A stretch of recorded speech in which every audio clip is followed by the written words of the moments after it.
So Jake DeBrusk and Jeremy Swayman were not playing around. DeBrusk gets 2 goals, 1 assist for 3 points on the night, and this is what the Bruins will need in the playoffs if they are going to go deep. Jake DeBrusk has to be the X factor. He played absolutely tremendous tonight, and they decided to go with Jeremy Swayman, and he looked sharp. The only goal he lit in, really not his fault. He made a lot of great saves. I would say in the second period, he kept the Leafs off the board. They had some grade A opportunities, and he was stellar. He made big stop after big stop, and personally as a Bruins fan, I'm excited about that. He looked very good, and hopefully this can keep building his confidence going forward. So let's get right into the game. Maroon would help set up this play with Boquist over to Johnny Beecher. This was a fantastic finish by Beecher. Bruins go up 1-0. Now, some interesting back and forth, but I really want to talk about late in the first period. A little over 2 minutes left. Samsonov made a spectacular split save, 2-3 shots on goal. He stayed strong on the goal line. That was big. It kept the Bruins off the board. And then with 25 seconds left, a terrible turnover by Geekie, just being lazy with the puck. Leafs would get some opportunities. Swayman would make a nice stop. Domi would punch McAvoy in the back of the head. They would both go to the box 4-on-4. Then about a second left, Lindholm would cross-check in front of the net, making the Leafs go on a 4-on-3 in the second period. I'm not mad at that play. I thought it was very intelligent. That possibly could have been a goal, so that's a penalty you should take. We'll go into the second, and Jeremy Swayman, save after save, keeping the Bruins in it. And while he looked sharp tonight, he made a terrible misplay here, tried to get the puck. Thankfully, it went off the post and out. Bruins would go the other way. DeBrusk with the puck.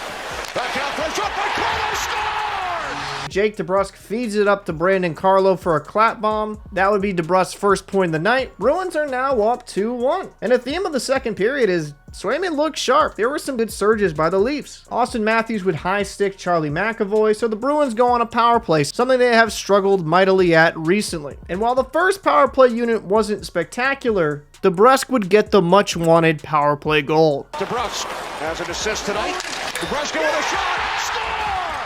That was an absolute nip by DeBrusk. Great screen in front. Samsonov couldn't really see it. Bruins are now up 3-0. Then Max Domi would take a really stupid penalty here, slashing Brad Marchand. Bruins go back on the power play. And Marchand with a great feed with DeBrusk sitting in front. Down low, Marchand out in front. DeBrusk, score!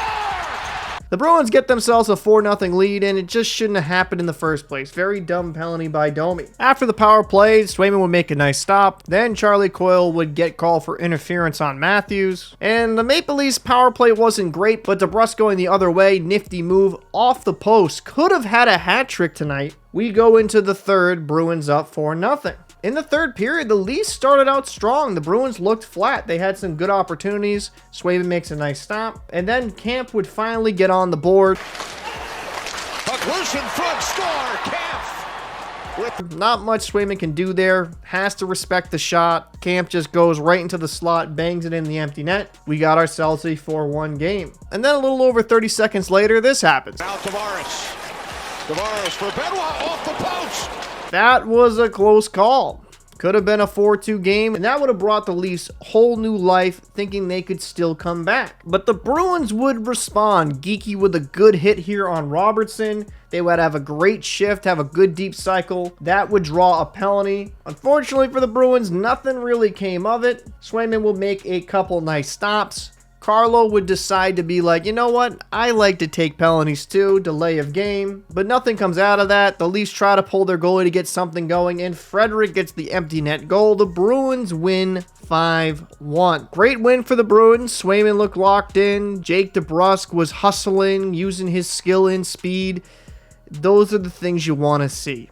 Now, there's some areas they should clean up. I felt they got lackadaisical once they got a lead, but really, it's hard to criticize a 5-1 win. I mean, I'd be really nitpicking. And as for the Leafs, it hurts having Nylander out of the lineup, but it just seemed like none of them had chemistry tonight. Now, this is a 7-game playoff series. It's not over by any stretch of the imagination, but the Leafs got to be far more consistent. They showed the good spurts of puck control, good deep low cycle.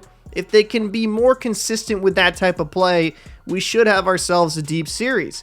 And as for Samsonov, I don't think he played that bad. Yes, statistically, the numbers aren't going to be fantastic, but there's not many goals I can really blame on him. The Bruins just had grade A opportunities and buried them. So the Bruins take a 1-0 lead in this series. I'd like to know your thoughts in the comments section. Who impressed you the most in this game? And Leafs fans, are you a bit nervous about this series? Let me know your thoughts in the comments section. I'll see you in the next one.